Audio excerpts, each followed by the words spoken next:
Welcome to this tutorial. In this tutorial, we'll learn General Science of Standard 6th. Lesson number 1, Natural Resources, Air, Water and Land. This is video number 3. In the last video, we have seen that what is air pollution. Ozone layer is a protective shell. Then water, distribution of water on the earth, for which purposes water is being used, and the introduction part of land. Now, let's start. Now, there is one activity for you. For this activity, we need one plastic bottle, handful of soil, some stones, sand, some dry leaves and water. So let's start our activity. Take a transparent plastic bottle, a handful of soil, some stones, sand, some dry leaves and water. Okay, आपल्याला काय काय लागणार आहे याच्यासाठी आणि कसं करायचं आहे. सर्वात सुरुवातीला आपल्याला एक प्लास्टिक बॉटल लागणार आहे, त्याच्यानंतर हँडफुल ऑफ सॉईल लागेल. After that some stones, sand आणि ड्राय लिव्स आणि वॉटर लागणार आहे. सेकंड स्टेपला काय करायचं आहे, cut off the upper tapering part of bottle. म्हणजे जो टॅपरिंग पार्ट आहे, ज्या ठिकाणी आपण टॅप लावतो तो पार्ट काय करायचा आहे, बॉटलचा कट करायचा आहे. आणि हे जे सगळं मटेरियल आहे ते बॉटलमध्ये टाकायचं आणि त्याच्यानंतर त्याच्यामध्ये पाणी टाकायचं.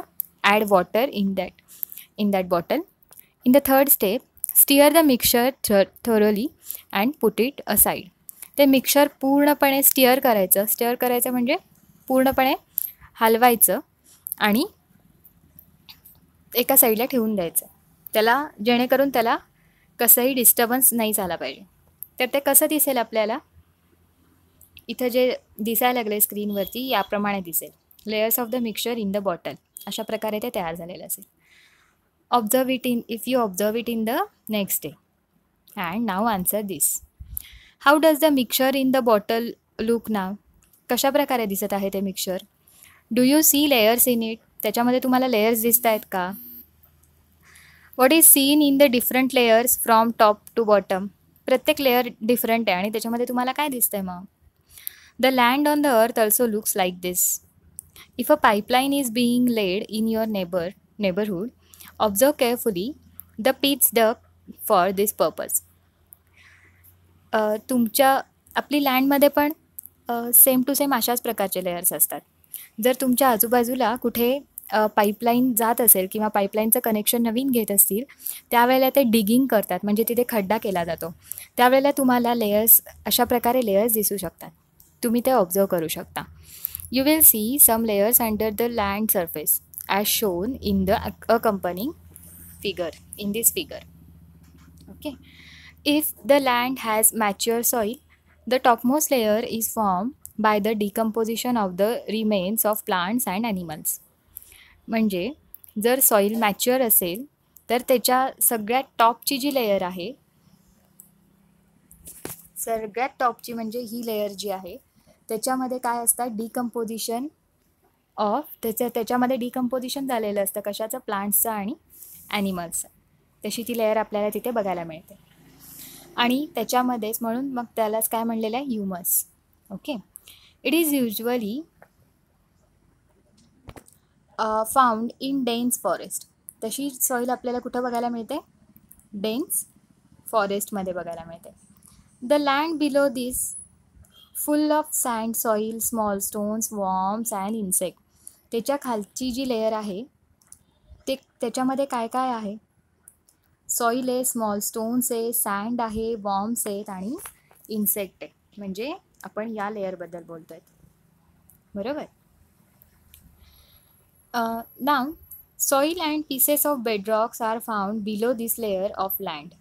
साऊंड अँड सॉईल आणि पीसेस ऑफ बेडरॉक या लेअरमध्ये मिळेल. This soil is immature. ती सॉईल कशी आहे, इमॅच्युअर म्हणजे पूर्णपणे अजून तयार झालेली नाही आहे. Further below this layer the proportion of soil decreases and that of rock increases. म्हणजे त्याच्या खालची जी लेयर आहे त्या लेअरमध्ये प्रपोर्शन जे आहे सॉईलचं ते कमी होतं आणि रॉकचं प्रपोर्शन वाढतं. बरोबर. This is the layer of a bed rock. त्याच लेयरला काय म्हणतात? Bed rock. The main minerals in the soil are derived from this rocks. मग सॉईलमधले जे मेन मिनरल्स आहेत ते आपण कशापासून घेतले जातात? इकडे रॉकपासून घेतले जातात. That is why soil is different. Soil in different regions is different. म्हणूनच आपल्याला डिफरंट रिजनमधली सॉईल डिफरंट दिसते. The colour and texture of soil are both determined by the bedrock. आणि त्याच्याचमुळे कलर आणि टेक्स्चर जे आहे सॉईलचं, म्हणजे सॉईलमध्ये खूप स्टिकी आहे का ती सॉईल अशी मोकळी मोकळी राहते, हे आपण जे टेक्स्चर आहे किंवा सॉईलचे जर ग्रॅन्युअल्स बघितले तर ते सॉईलचे ग्रॅन्युअल्स एकदम स्मॉल आहेत का मीडियम आहेत का बिग आहेत, हे सगळे जर आपण बघितलं तर ते कशावरून डिपेंड होतं? बेडरॉकवरून डिपेंड होतं. Okay. Now we'll see the process of soil formation. The soil on the land is formed by a natural process. Soil कशी बनवतात? कोणी बनवत नाही. It is a natural process. The abiotic components of soil are supplied through the weathering of the bedrock. बरोबर. त्याचे जे abiotic components आहेत ते वेदरचे जेवढे काही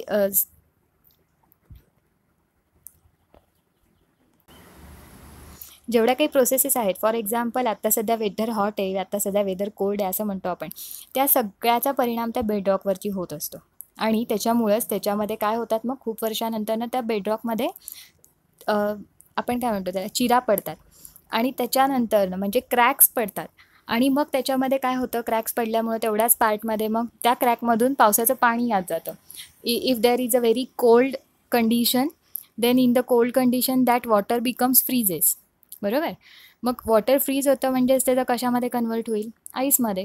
मग आईसमध्ये कन्वर्ट होत असताना ऑब्व्हियसली तिथे जागा जास्त लागणार आहे, म्हणजेच मग परत ती जी क्रॅक आहे ती क्रॅक परत मोठी होत जाते. म्हणजे अशा प्रकारे त्या बेड रॉकचे 2 पार्ट होतील खूप वर्षानंतरनं. हे क्विक प्रोसेस नाही आहे, ह्याला व्हायला खूप वेळ लागतो.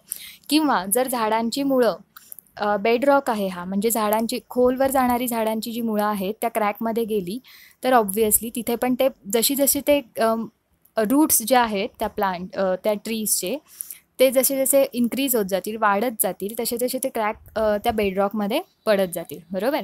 आणि मग एका मोठ्या स्टोनचे 2 छोटे पार्ट होतील. मग नंतरनं अजून नंतरनं मग सेम प्रोसेस पुढं होत जाणार आणि मग आपल्याला एक दिवस त्याची एकदम सॉफ्ट अशी सॉईल तयार झालेली दिसते.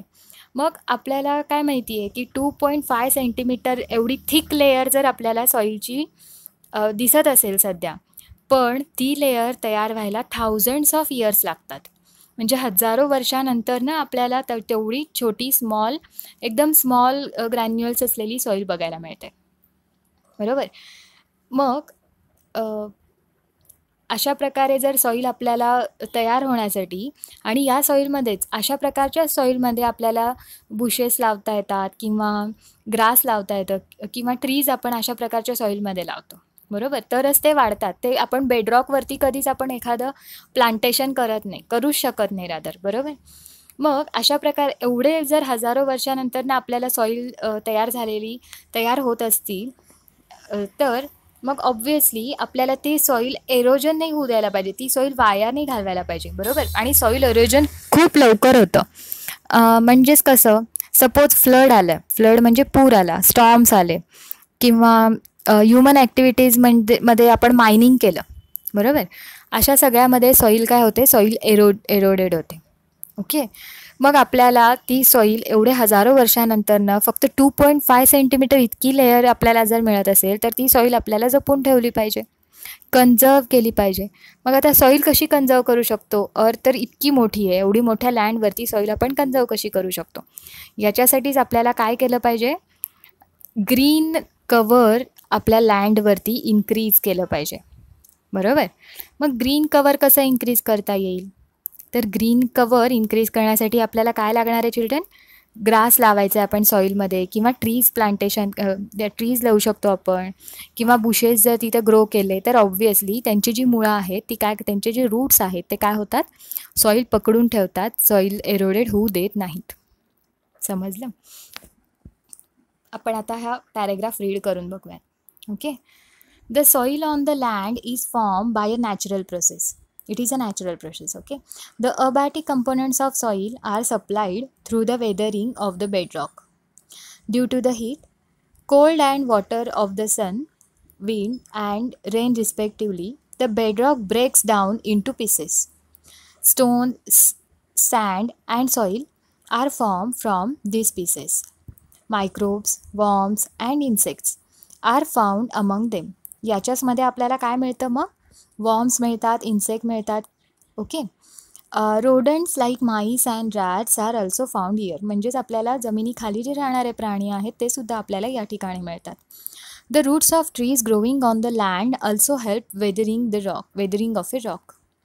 The process of soil formation is slow and continuous. ही प्रोसेस कंटिन्यू चालणारी प्रोसेस आहे. प्रत्येक वेदरच्या कंडिशनमध्ये त्या बेडरॉकचं सॉईलमध्ये फॉर्मेशन व्हायला ते वेदर तिथे यूज होत असतं किंवा कारणीभूत ठरतं. It makes about 1000 of years for a 2.5 centimeter thick layer of mature soil to form. Soil can get destroyed in a short period due to floods, storms, and human activities such as mining. That is why it is necessary to conserve soil and prevent erosion of land. The best remedy for this is to increase the green cover of land. Erosion of land is reduced if grass, trees, and bushes are grown in it. Try this now.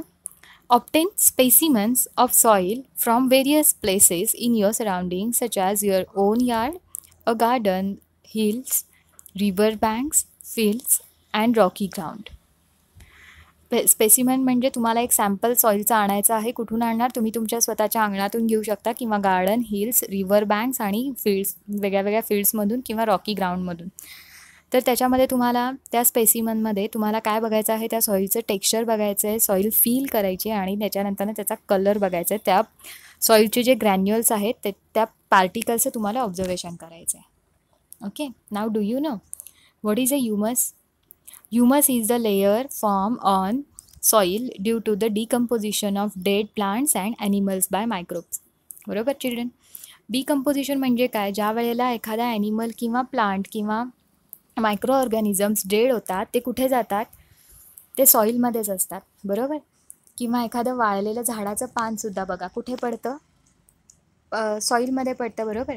मग सॉईलमध्ये असलेले जे काही small micro organisms आहेत ते त्या dead प्लांटवरती किंवा dead लीफवरती किंवा ते डेड ॲनिमलवरती ते प्रोसेस करायला लागतात.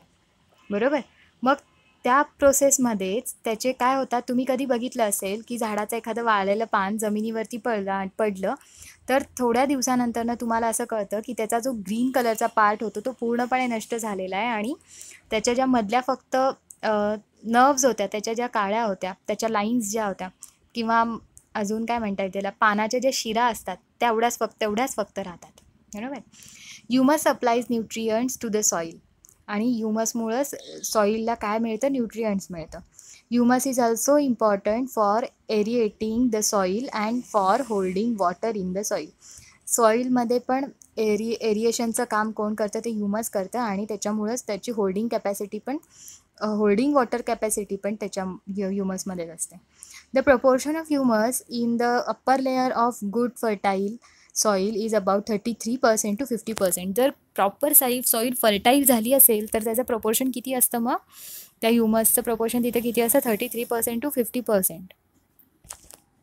नाव see this. Forest on the land got buried underground due to the great upheavals that took place on the earth many ages ago. बरोबर? म्हणजे खूप वर्षांपूर्वी आपल्या अर्थवरती खूप जास्त प्रमाणामध्ये फॉरेस्ट होतं आणि ते ॲज इट इज बरी केलं गेलं. सपोज एखादा अर्थक्वेक झाला आणि ते सगळं ॲज इट इज, म्हणजे जे लिव्हिंग थिंग्स होते किंवा जे ग्रीन खूप मोठे जे ट्रीज होते ते big trees as it is बरी केले गेले जमिनीमध्ये आणि मग त्याचंच फॉर्मेशन कशात होत गेलं? फॉसिल फ्युएल्समध्ये. म्हणजेच आज आपल्याला जे पेट्रोल, डिझेल, केरोसिन, पॅराफिन किंवा other useful material just like A tyre, wax from fossil fuel, हे आपल्याला सगळ्याला फॉसिल फ्युएल म्हणतात. त्यालाच आपण काय म्हणतो? मग क्रूड ऑइल हे आपल्याला जमिनीतून मिळतं. बरोबर. Now use your brain power before seeing this passage and tell me what are the constituents of soil. सॉईलमध्ये सॉईलचे कॉन्स्टिट्युएंट्स काय आहेत आणि त्याला क्लासिफाय करायचं आहे तुम्हाला बायोटिक आणि अबायोटिक कॉन्स्टिट्युएंट्समध्ये. Okay, now let's start this paragraph.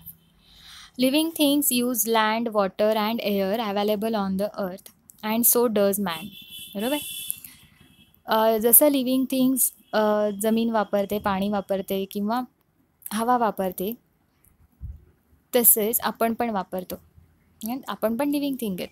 हाऊएव्हर the portions of these resources that are actually put to use are very small as compared to the whole earth. आपण जेवढा पोर्शन वापरतो ना तेवढा तो खूप कमी आहे as compare to the earth portion. Look at this table ना. लँड आहे टोटल आपली 29%. Potable water that is a fresh water is only that 0.3%. आणि ऑक्सिजन किती आहे 21%. आपण लास्ट व्हिडिओमध्ये फ्रेश वॉटरचं प्रमाण आपण काढलं होतं. इट इज ओनली द 0.3% होतं. बरोबर. तेवढंच वॉटर जरी अवेलेबल असलं अर्थवरती तरी आज आपल्या सगळ्या एवढ्या मोठ्या लिव्हिंग थिंगला ते वॉटर पुरतं आहे असं म्हणतो आपण. मग लँड तर आपल्याकडे 29% आहे. Right. Even in the small portions the resources shown in the above table are sufficient for all living things. आपल्याला हे सगळे रिसोर्सेस सफिशियंट आहेत. Only it is very necessary for man to control his greed. आपल्या माणसांना फक्त आपल्या ग्रीडवरती control असणं खूप गरजेचं आहे. ग्रीड म्हणजे हाव. In other words, he must use these resources judicially with the awareness that they are meant for all other living things and not just for mankind. ते जे सगळे रिसोर्सेस तयार झालेले आहेत हे सगळ्या आपल्या अर्थवरच्या जेवढ्या काही लिव्हिंग थिंग्स आहेत, मग तिथे सिंगल सेल्युलर ॲनिमलपासून ते मल्टी सेल्युलर ॲनिमलपर्यंत एवढ्या सगळ्या लिव्हिंग थिंगसाठी हे रिसोर्सेस तयार झालेले आहेत, नॅचरल प्रोसेसनी तयार झालेले आहेत. हे सगळे आपल्याला इक्वली यूज करायचे. These resources are not only made for the man. Now will see the institutes at work. India Meteorological Department, that is IMD, was established in 1875 for studying the weather in the Indian subcontinent. आपल्या इंडियामधल्या काही पार्टमध्ये सबकंटिनेंट जे आहे, इंडियाचे सबकंटिनेंटचे पार्टमधलं weather आपल्याला study करण्यासाठी हे establish केलं गेलं आहे 1875मध्ये. The main function